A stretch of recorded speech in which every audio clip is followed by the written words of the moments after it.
नमस्कार। आज के मीन राशि के लिए विशेष किछु कथा बोलबो। 19 तारीखे सूर्य नक्षत्र परिवर्तन करबे।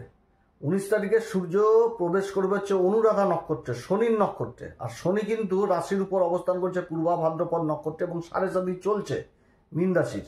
20 তারিখে বুধ অবস্থান করবে জ্যেষ্ঠা নক্ষত্রে, বুধের নক্ষত্রে। বুধের সাথে মঙ্গলের সম্পর্ক হচ্ছে শত্রুতা এবং বুধ কিন্তু ভাগ্যের ঘরেই অবস্থান করছে, সূর্য মঙ্গলের সাথে জুতি তৈরি করেছে।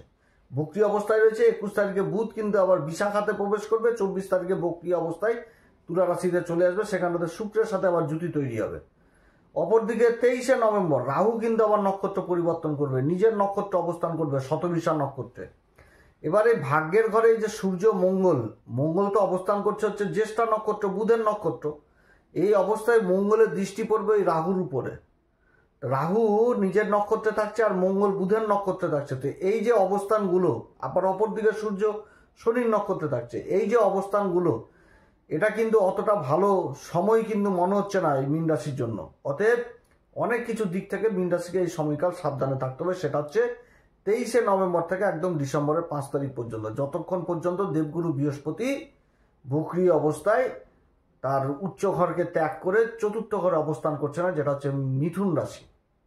এই সময়কাল এবার কোন দিক থেকে বিশেষভাবে সাবধানে থাকবে সেগুলো সমস্ত কিছু তুলে ধরবো।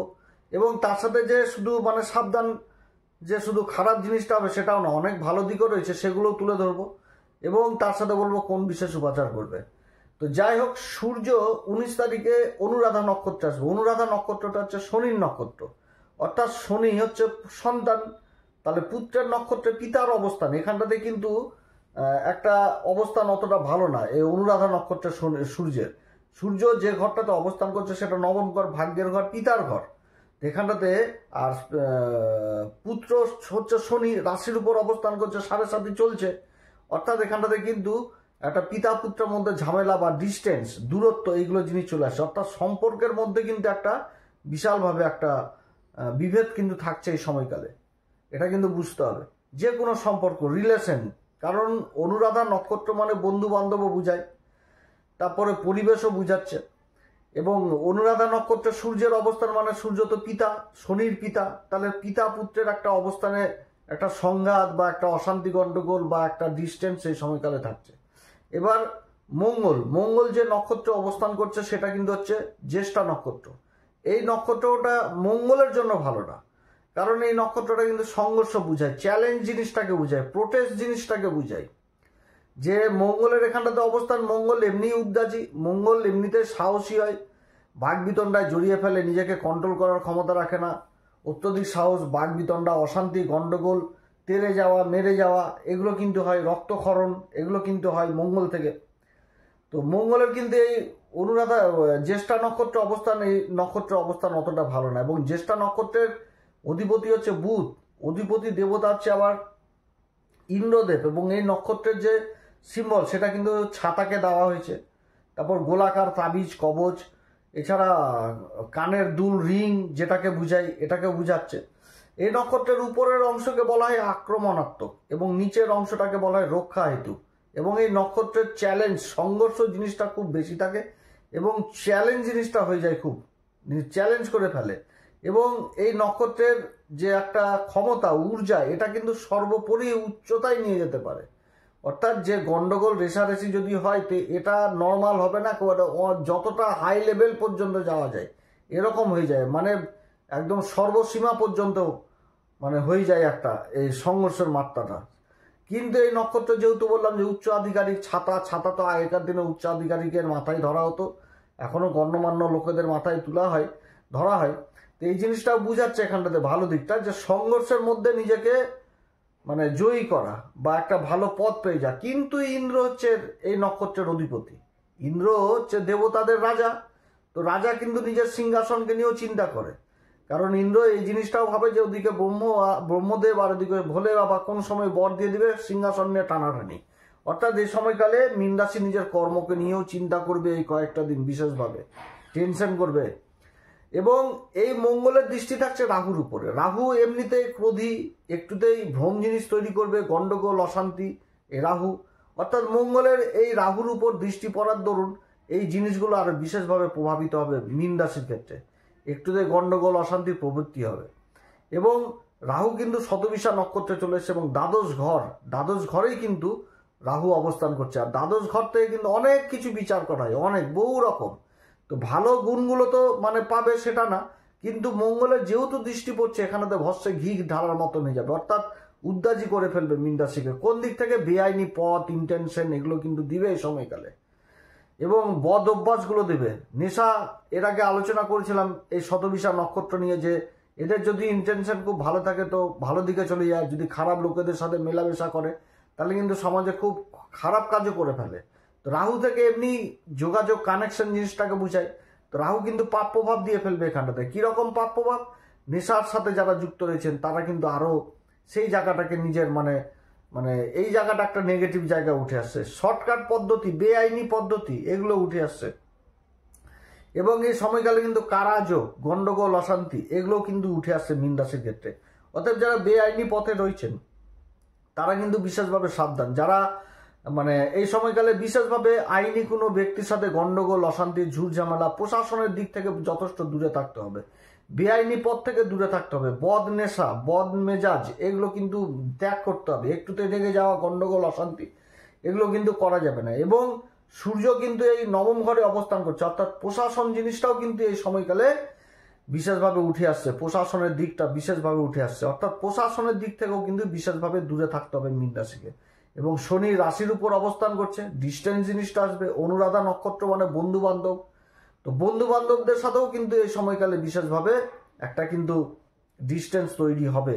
সেটাও কিন্তু নিজের মুখের ভাষা, নিজের কথাবার্তা, নিজের একটু মানে অহংকার, ক্রোধ, জেদি স্বভাব এগুলো কিন্তু এখানটাতে একটা উঠে আসছে এই মীন রাশির ক্ষেত্রে।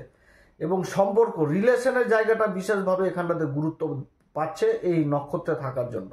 এই সূর্যের এই অনুরাধা নক্ষত্রে আর হচ্ছে মঙ্গলের জ্যেষ্ঠা নক্ষত্রে। জ্যেষ্ঠা নক্ষত্রটা হচ্ছে কি প্রোটেস্ট করে দেয়। প্রোটেস্ট, যে কোনো কিছু হলে এখানটাতে মানে কোথাও অন্যায় দেখলে সেই জায়গাটাতে দাঁড়িয়ে যাওয়া, রুকে যাওয়া বা থামানোর চেষ্টা করা, এই জিনিসটা কিন্তু থাকবে। তো মঙ্গল আসা মানে এখানটাতে এগুলো জিনিস বেশি করে উগ্রতা পেয়ে যাবে। রাহুর উপর দৃষ্টি, দ্বাদশ ঘর, মঙ্গল হচ্ছে রক্ত, এই রক্তক্ষরণ, মারামারি, দাঙ্গা এগুলো কিন্তু মানে যেখানটাতে গন্ডগোল হবে সেই গন্ডগোলটা কিন্তু ছোট হবে না, বড় হয়ে যাবে। এবং মানে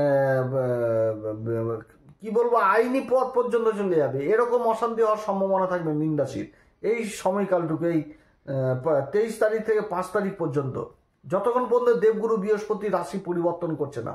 দেবগুরু বৃহস্পতি হচ্ছে রাশির অধিপতি। দেবগুরু বৃহস্পতি উচ্চ অবস্থায় বক্রী হয়ে রয়েছে, সেটা হচ্ছে কি কর্কট রাশিতে। এবং কর্কট রাশিতে দেবগুরু বৃহস্পতির উচ্চ অবস্থান মানে একটা নিজ ভূমিকা পালন করা, যার জন্য দেবগুরু বৃহস্পতি যতক্ষণ পর্যন্ত চতুর্থ ঘরে অবস্থান করবে না বক্রী অবস্থায়, ততক্ষণ পর্যন্ত কিন্তু নর্মাল পরিবেশ থাকবে না। একটা অহংকার কাজ করবে, একটা ক্রোধ, জেদ, ইগো এগুলো কাজ করবে। এবং মঙ্গলের যে দৃষ্টি সেটা কিন্তু যেরকম রাহুর উপরে থাকছে, সেরকম সপ্তম দৃষ্টি থাকছে যোগাযোগের ঘর, অষ্টম দৃষ্টি থাকছে চতুর্থ ঘরে, অর্থাৎ পিতা মাতা উভয়ের সাথে কিন্তু সম্পর্ক যেরকম নষ্ট হওয়ার প্রবল সম্ভাবনা থাকবে, সেরকম বাড়ির ছোট ভাই বোনদের সাথেও সম্পর্ক নষ্ট হওয়া থাকবে। এবং সমাজে যে সমস্ত লোকেদের সাথে উঠা বসা করবে, যে জায়গাটাতে উঠা বসা করবে সেই জায়গাতেও কিন্তু এর একটা প্রভাব পড়বে। অর্থাৎ যে জায়গাটায় উঠা বসা মেলামেশা করছি সেই জায়গাগুলো বিশেষভাবে সাবধান এই মীন রাশির। তবে সব দিক থেকে যে খারাপ হবে সেটা না, যদি এই সমস্ত দিক থেকে নিজেকে কন্ট্রোল রাখা যায়, নিজের যদি ভাবমূর্তিটাকে স্বচ্ছ রাখা যায়, মানুষের সাথে অশান্তি, গন্ডগোল, বাগবিতণ্ডা এগুলো থেকে যদি দূরে থাকা যায়, মাথা ঠান্ডা করে যদি কাজ করা যায়, তাহলে অনেক দিক থেকে উন্নতি। যেরকম অনুরাধা নক্ষত্র, বিদেশ সংক্রান্ত কাজগুলো যথেষ্ট ভালো হবে। তারপর হচ্ছে জ্যেষ্ঠা নক্ষত্র, সংঘর্ষের মধ্যে প্রভাব দিয়ে দিবে। তো সংঘর্ষ বলতে কি এখানে তো শুধু মারামারি জিনিসটাও তো বুঝাচ্ছে না, লেখাপড়ি, উচ্চশিক্ষার সংঘর্ষটা কোন দিকে হবে, যে নিজের ভিতরে যে ঊর্জাটা সেটা পড়াশোনার দিকে লাগাতে হবে। সেই ঊর্জা, ভালো ঊর্জাটাকে ভালো দিকে লাগিয়ে ভালো দিকে এগিয়ে চলো, সেই জিনিসগুলো হবে। শিক্ষাক্ষেত্রে বিদেশ যাত্রা হবে এবং তার সাথে অনিচ্ছুক কিন্তু ব্যয় হওয়ার সম্ভাবনা থাকবে এই মীন রাশির। অতএব এই সমস্ত দিক থেকে বিশেষভাবে খেয়াল রাখতে হবে। বিদেশ সংক্রান্ত কাজগুলো যথেষ্ট ভালো হবে, কিন্তু মাথা ঠান্ডা করে ধৈর্য ধরে কাজ করতে হবে। গরম হলে চলবে না, মাথা খারাপ মানে অশান্তি, গন্ডগোল এগুলো থেকে যথেষ্ট দূরে থাকতে হবে মীন রাশিকে, তাহলে কিন্তু যথেষ্ট সফলতা পাবে। এই সময়কালে কোন উপাচার করবে? প্রত্যেকদিন হনুমান চল্লিশা, বজ্রংবাণ, শ্রীরাম সীতার প্রণাম মন্ত্র সহকারে অবশ্যই পাঠ করবেন। সূর্যদেবের আরাধনা করবেন, প্রত্যেকদিন সূর্যদেবকে অর্ঘ্য দিবেন, পিতামাতাকে শ্রদ্ধা ভক্তি করবেন এবং পিতামাতার কাছ থেকে ঢালাই আশীর্বাদ নেবেন। যারা গুরুর দীক্ষা নেননি গুরুর দীক্ষা নেবেন, এই সমস্ত কাজ করবেন। এবং যে কোনো কাজ করতে গেলে যেখানে কাগজপত্রের ডকুমেন্টেন্সির কাজ রয়েছে সেই কাজগুলো কিন্তু অবশ্যই করতে হবে। কাগজপত্র ছাড়া কোনো কাজ করতে যাবেন না, মুখের কথায় কাউকে বিশ্বাস করবেন না, কারোর দায়িত্ব এই সময়কালে নিতে যাবেন না, না তো কিন্তু অসুবিধায় পড়তে হবে। জায়গা জমি সংক্রান্ত যে সমস্যাগুলো রয়েছে সেগুলো বৃদ্ধি পাওয়ার প্রবল সম্ভাবনা থাকবে, এগুলো কিন্তু হওয়ার সম্ভাবনা থাকবে। কারণ মঙ্গলের অষ্টম দৃষ্টি কিন্তু চতুর্থ ঘরে পড়ছে। ভূমি সংক্রান্ত কাজ, কাগজপত্র না থেকে কাউকে অ্যাডভান্স করতে যাবেন না, পেমেন্ট করতে যাবেন না, এত অসুবিধা পড়বে। চতুর্থ ঘর হচ্ছে বন্ধু বান্ধবের ঘর, রাজনীতির ঘর। অর্থাৎ যারা রাজনীতিবিদ তারাও কিন্তু বিশেষভাবে সংযত, কারণ যে কাউকে বিশ্বাস করলে কিন্তু বিশ্বাসঘাতকতা হওয়ার সম্ভাবনা থাকবে। তো যাই হোক, অনেক কথা আলোচনা করলাম, আপনারা সবাই ভালো থাকেন। এরপরে আবার আসবে একটি নতুন পর্ব নিয়ে, তবে ঘাবড়ানোর কোনো ব্যাপার নাই। 5 তারিখের পর থেকে সমস্ত কিছু ভালো হবে এবং চরম উন্নতির জায়গায় যাবে মীন রাশি। নমস্কার, ধন্যবাদ।